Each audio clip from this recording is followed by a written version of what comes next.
பிலிப்பியர் 4:6-7 சொல்லும் பொழுது ஒன்றுக்கும் கவலைப்படாமல் எல்லாவற்றை குறித்து உங்களுடைய விண்ணப்பத்தை ஸ்தோத்திரத்தோடு ஜெபத்தோடு அவருக்கு தெரியப்படுத்துங்கள். அப்பொழுது எல்லா புத்திக்கு மேலான தேவ சமாதானம் உங்கள் இருதயத்தை ஆளுகை செய்வதாக. கவலைப்படாதீங்க, உனக்கு ஒரு தேவன் இருக்கிறார். அவருடைய விசாரிக்கிறவர், அவருடைய உதவி செய்கிறவர், உனக்கு அற்புதத்தை செய்கிறவர். உங்கள் சூழ்நிலை எதுவாக இருந்தாலும் இன்றைக்கு அவரிடத்தில் நம்முடைய காரியத்தை சொல்லும் பொழுது அவர் கட்டாயம் நமக்கு உதவி செய்ய வல்லவராய் இருக்கிறார். காரணம் அவருடைய நாமம் எல் ஷடாய், அவருடைய நாமம் யெகோவா ஈரே.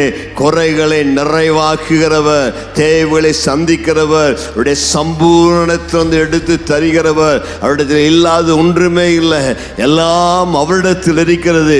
உன் தேவை அவரிடத்தில் இருக்கிறது, அவருடைய காரியங்கள் அவரிடத்தில் இருக்கிறது. நீ கேட்டா போதும், பரலோகத்தின் பலகணிகளை திறந்து பரலோகத்தில் இருக்கிற பொக்கிஷங்களை எடுத்து உனக்கு அள்ளி அள்ளி தர அவர் ஆயத்தமாக இருக்கிறார். நீ அவரிடத்தில் வந்து கேட்க காத்திருக்கிறார். விசுவாசத்தோடு நீங்கள் அவரிடத்தில் கேட்டால் உங்கள் குறைவுகள் நிறைவாகும்.